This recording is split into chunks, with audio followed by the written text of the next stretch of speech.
Hey car peeps, welcome back to another episode of Jodo Garage. In this episode we'll be looking at lining the trunk with bead rolled panels out of aluminum. Also we will reveal the new wheels. Took a while for them to come in, but they are here and they were worth waiting for. Well, let's get right into it.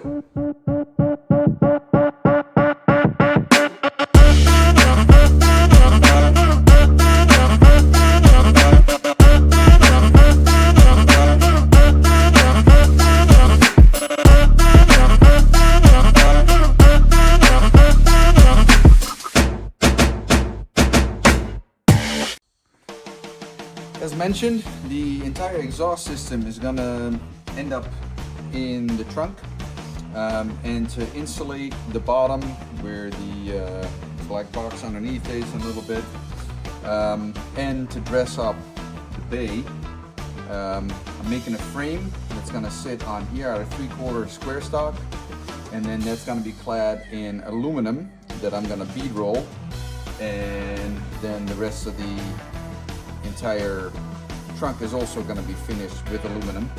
And yeah, so that's next steps. Watch this pop in here. What? How did that happen so quick? So you can see, nice frame. And now next steps with that is these two sheets. So to make it fit and workable in the bead roller, I had to take this sheet because it was one, and I cut it on the 3-in-1. And now next steps are to go and make an offset run on this line all the way around, and then make some grooves on these 3 lines. Now, not super intricate, but for somebody that hasn't really bead rolled much, it is kind of intimidating. So I was playing around with some cut-off metal a little bit to get my feet wet. And so what I'm gonna do first is I'm gonna do the outline, the offset.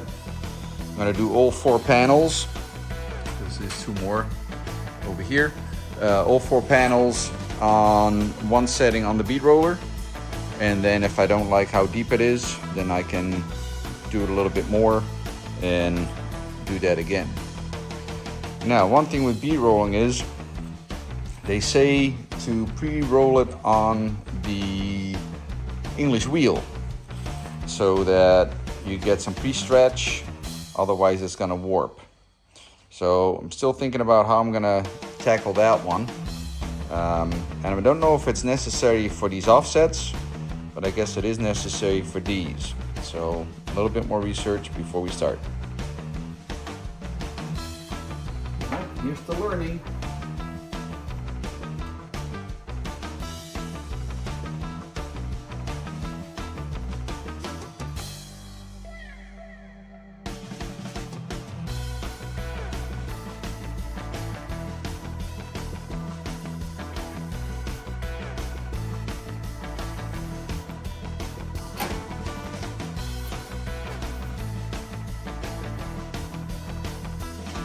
Yeah, so not bad.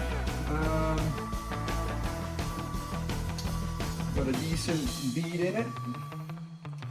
Shape is still a little bit there. I do have to go deeper than where I'm at, so maybe I don't need as much on the pre-stretch.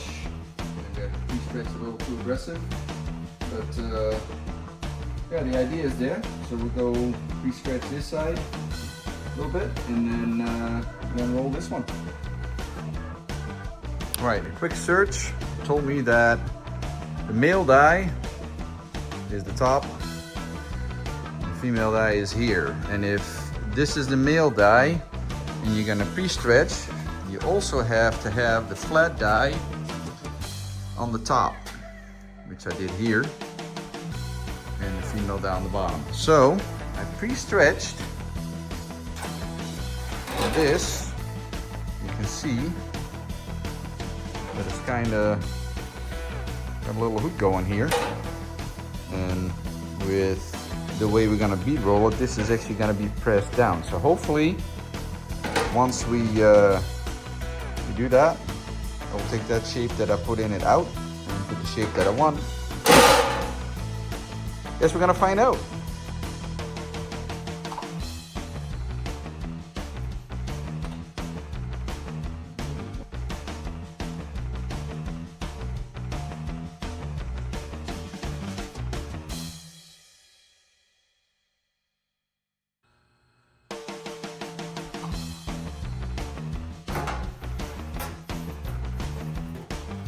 There.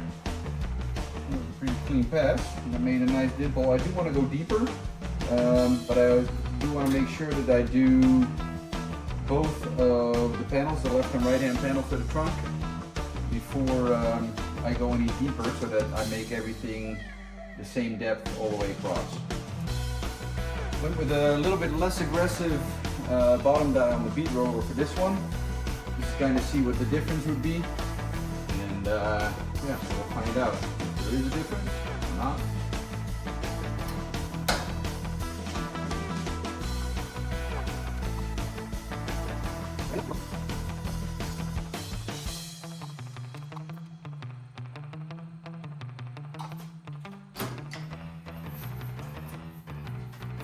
Yeah, I think that worked pretty good. Nice little dip in here, so on to the next one.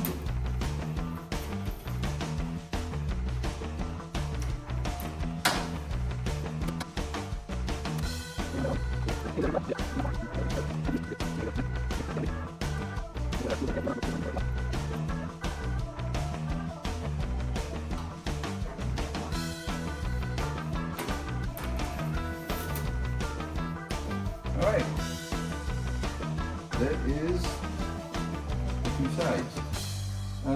So now I want to go a little bit deeper, tighten this up a little bit.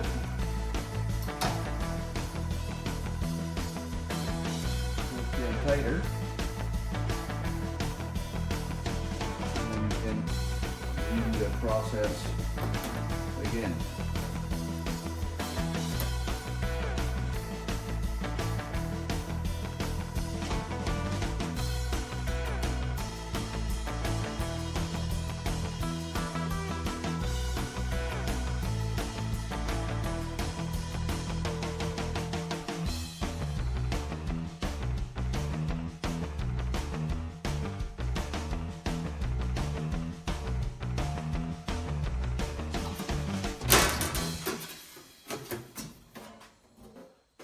Two nice deep dimples in there, and onto the other two. There. Time for some changes on the dies, so I can make these here. So now that I have these done, I want, because this is down into the panel, I want to have these ribs come up, and the way the ribs come up look like that. So that's what I want it to look like here, so kind of these ribs can back to the same like surface as that. Now, I can't use these lines, because if I use these lines in the bead roller, this is my die that I'm going to be looking at for start and stop. This is going to be pushing down, so that doesn't work. So I had to retrace those lines on the back, and now when I go through it, it will push down, which will make it come up on this side. So that's what we're aiming to do. Let's see what happens.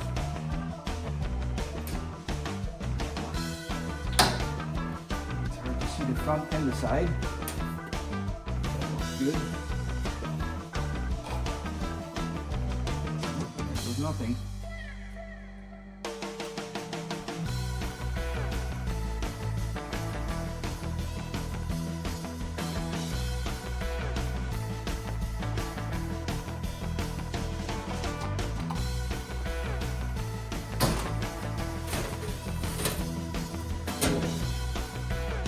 Yeah, look at that. That's pretty snazzy. that. Flip it around and flip it around. Indeed. Almost messed that up severely. Put all that work in jeopardy.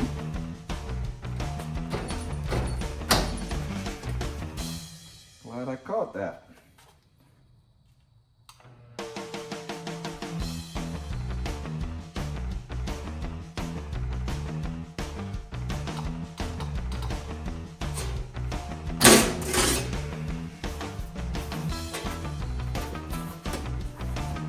Ta-da! Yeah, that's pretty nice. Pretty stoked about that. That's pretty cool. Okay, so after bead rolling the panel the way I wanted to, I made a layout of where all the holes have to be after centering it on the frame. So now it's on to the tedious drilling of the holes, and that's what we're going to be doing next.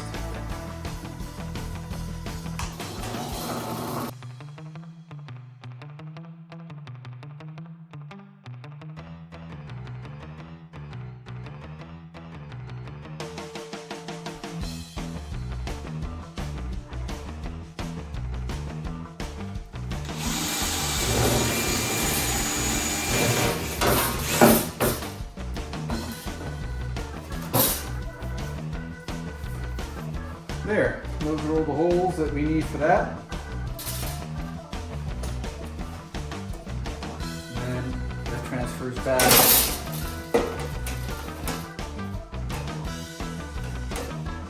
onto here. If I did that right, the center line of these holes is the center line of the 3/4 inch steel tubing.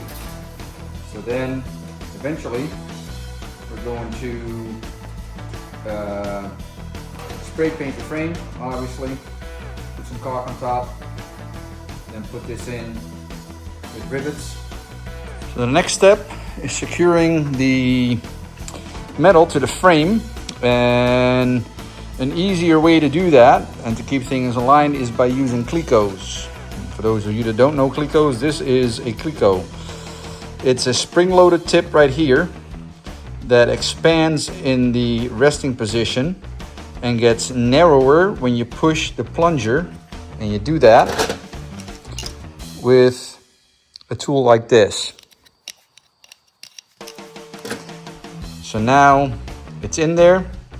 You can see as I push the pin, it gets thinner at the tip, and when you push it in, it gets thinner, and it allows you to put the cleco in, and when you release it, it's stuck in there. They're not coming out. So the way I usually do it is I start in one spot, cleco, drill, cleco, drill, cleco, drill, cleco, drill, cleco. You get a few in, you can start going every other because they're already holding it in the same spot. As you can see, these ones have not moved since I put a cleco in. So it's not like you gotta go everywhere with clecos all over the place. It's much easier to do every other once you get a few going. And so that's how I've done this. And then you can start working sideways, and the center here, etc. And that's how you can get a whole panel done. So next moves, doing the side here, side there to the center, doing the center, side here, side there. And then we got to go to the other panel to make the overlap here to drill in the center for that one. And then this happened. Wasn't happy with this, so they ended up in the trash. Well, as you saw in the trash bin, the last panels I made went in there, and for good reason. I haven't bead rolled a ton, but I want to keep challenging myself, so you know, I want to do better, and I just didn't feel like the oil canning on that panel was just terrible, and I really had to work at it to try to get it screwed to the frame. The further in I got, the more warp I saw. I tried another trick with heating it and cooling it real quick to see if I could shrink it, but it's aluminum, so it heats real quick and it shrinks real quick, and it just got worse. Didn't want to do that. So then the only real solution was throw them out and start over. Well, that's exactly what I did. So this here is the new result, and I'm really happy with it. It's much flatter. I was able to bend the flanges. Those are for the other pieces that are gonna be on the front, the side, and the rear of the trunk. So what went wrong the last time, and what did I do different to make it better? Well, a bunch of things actually. The last time I tried to pre-stretch the material, I used my English wheel, and there's a little bit less control over the width that you're hitting when you're using the English wheel. Now I also had pre-stretch rollers for my bead roller, and they look like this. So basically it's like an English wheel. You have a flat wheel and you have a rounded wheel here. And when they hit together, and you can do different pressures, obviously with how you set the pressure on the bead roller, you can get more or less stretch. So you can see, because this is much narrower, that it gives a much more defined pattern here, exactly where you want to put your beads in. So that was one. That was a big one. The second one was when I pre-stretched the old panel, I stretched from the same side for this pattern and for these patterns. Now, the big difference is, when you look at the pattern, this pattern is actually pushing the metal down, where this pattern is pushing the metal up.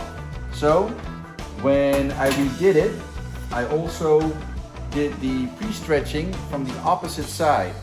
So this was rolled from the top, so I rolled it from the top, and then I flipped the panel around and also made my bead lines on the back, and then I pre-stretched this side and then rolled it with the bead.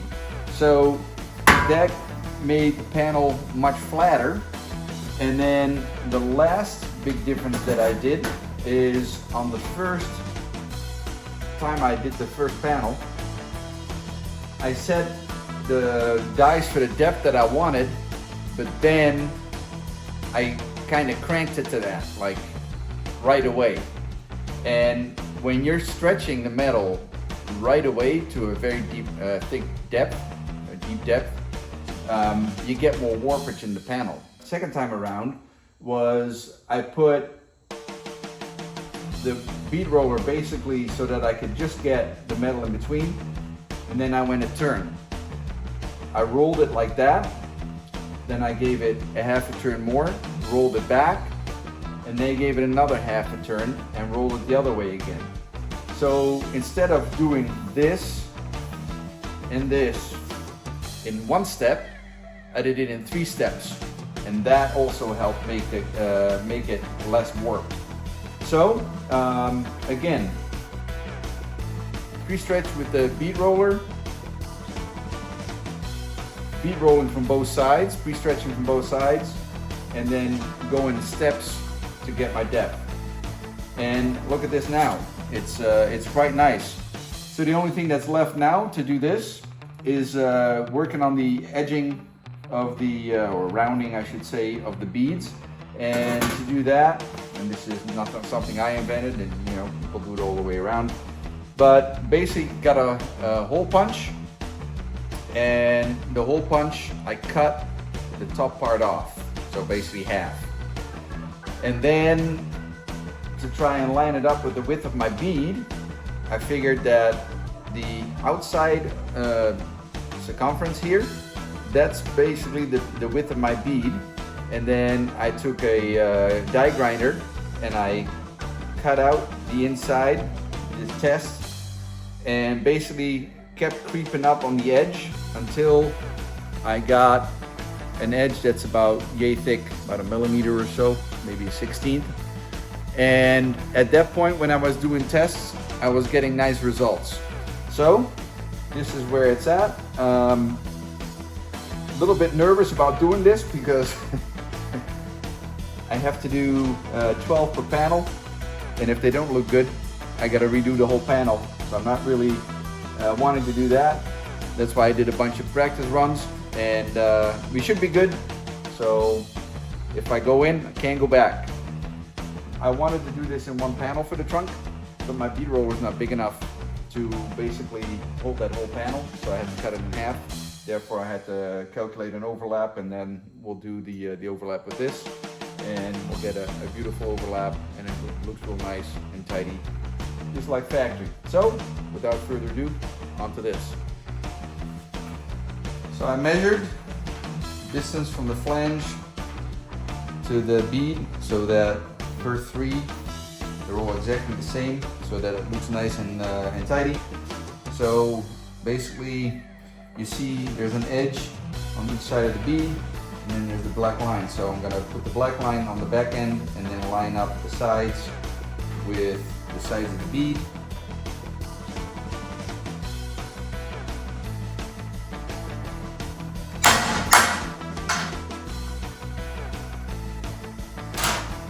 Alright, so you see this one here doesn't have it yet, this one has it, and so that really dresses up the front end of that bead.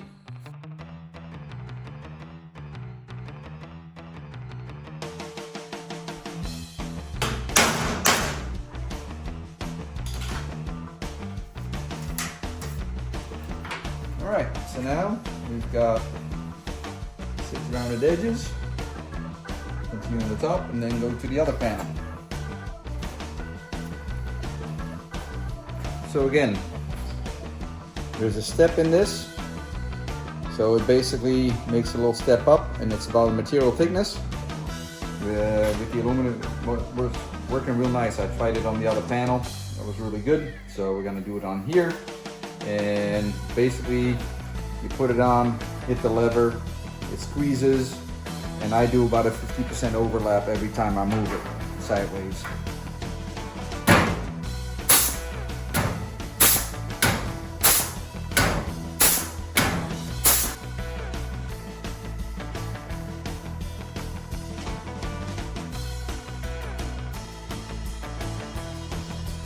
You can see I now have a ridge here. That means that I have on the bottom side a nice overlap.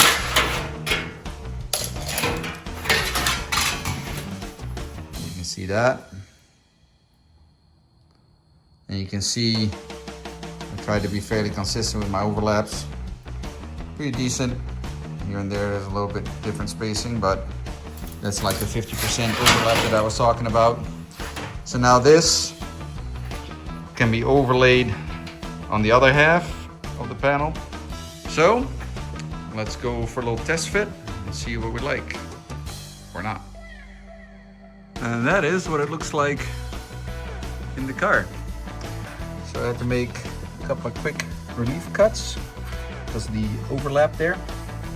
So I had to cut a little bit of this panel in the front and the back, and a little gap there, but it's no big deal because there's going to be a panel in the back here that's going to overlap that, and so you'll never see that little space. Some more progress on the trunk paneling. Working on this corner.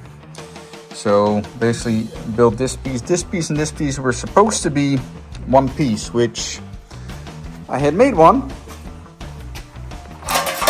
right there, but found out that that piece was too big for my 19-inch bead roller. So had to cut it in two. Made a first piece, messed up on the direction of the dies. In this corner you can see that it's wobbly. Kinda went through with it just to make sure that I had a good test fit and that my patterns were working right. So I was pretty happy with the look, etc. So this is going in the trash. Made another one, which is the one that you just saw in the corner here, and that looks really nice. Then we have our separation panel here, fill panel.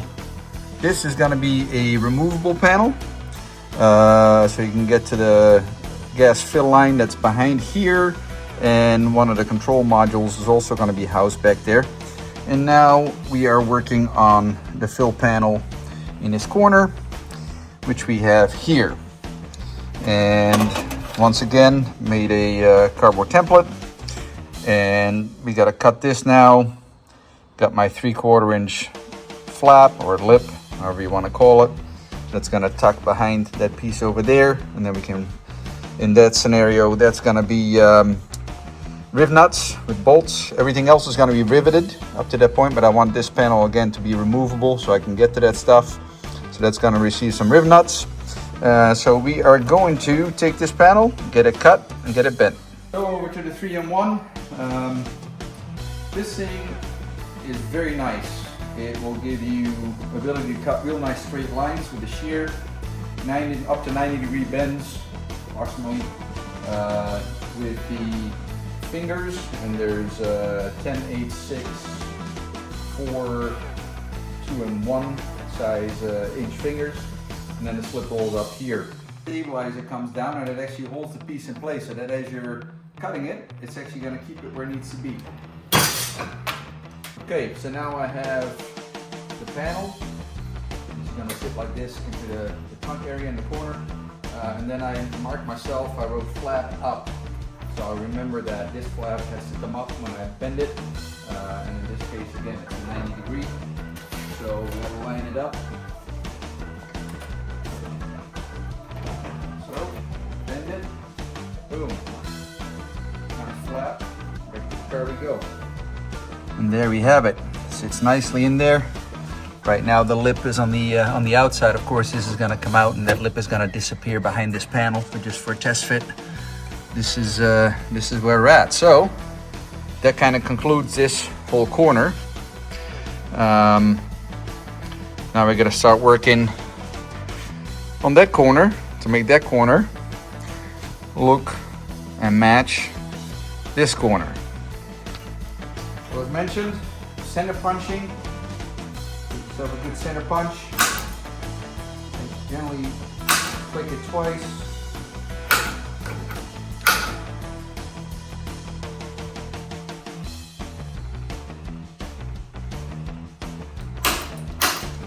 Of course, these holes are only one step of the drilling, because these are the pilot holes that when you overlap onto another panel, let's say this goes on here, now that the guide holes have drilled through the panel that's behind it. But this is the first step. Like I said, the guide holes. As mentioned, onto the drilling process.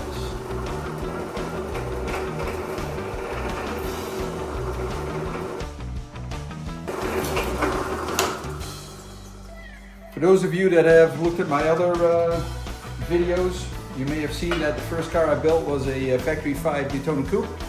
Beautiful car, came out real nice. Happily living in Florida right now. Jealous. So that's kind of where I got the inspiration for the aluminum panels to clad everything, because Factory 5 gives you a chassis and it's clad with aluminum panels that you rivet onto it. So I always like the kind of that racy look, and the way it went together gives you a lot of flexibility in the way you want to build things, and it's lightweight, so it doesn't weigh much. So plus plus, on to the next one.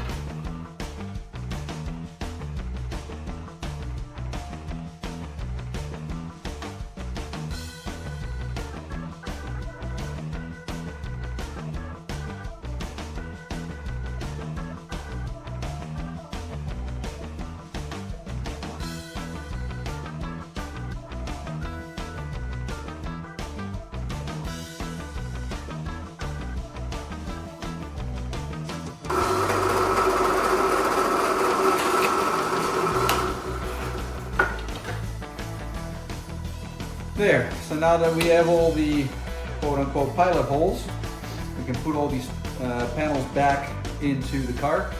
The Cleco is your friend. Well, here we go. We are fitting, test fitting. So we got the corner panel in place, we got the bottom in place, we got the side panel in place, and we're working right now on this filler panel. So basically lined up my edge here, drilled through the pilot hole into the back panel and put the Cleco in. So now it's a matter of maneuvering this panel in a way that this is a nice edge. And at that point, drilling another one, clico, etc., and making a nice edge that way. And then we can go to the bottom, kind of lift this up where we need it, and go from there. There is some bead rolling magic. And what does it all look like? Well, looks pretty good. I'm pretty happy with it. So we got our rear panel, the bead roll in it, separation panel with a bead roll in it. That's going to be the removable panel, as mentioned. This one, actually. And then the side panel, and then the cover panel that covers the transition from the pan to the rear light panel, also with a bead roll in it. And then all that looks a little bit like that.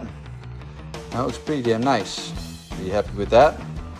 Of course, that side is a stark contrast, but that will be attacked next.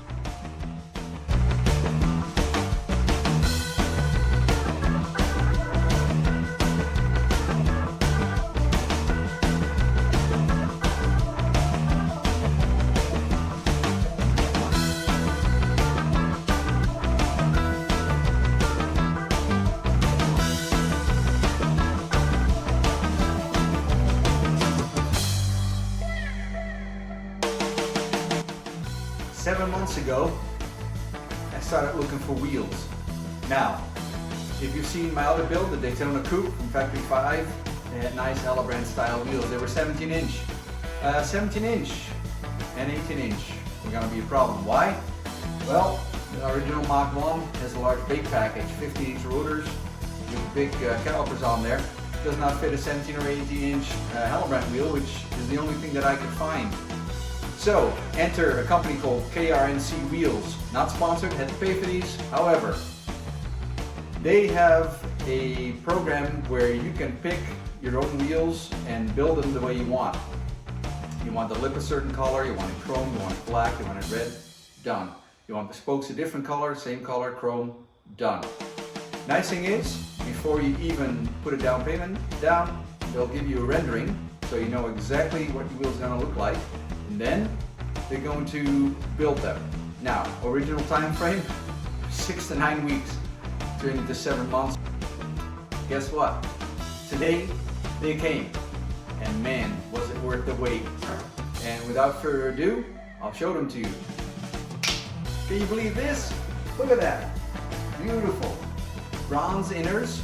If you remember my rendering, I had bronze inners with a black lip. That was my original idea. However, thinking a little bit more, I figured there's going to be some chrome accents in my car, so it'd be nicer if I go with the chrome lip on the wheel as well. And here they are. Nice little concave bit on the rear wheel, front wheel, clearing with the 19 inch, clearing those big Brembo brakes. Beyond stoked. We'll look at the rears here.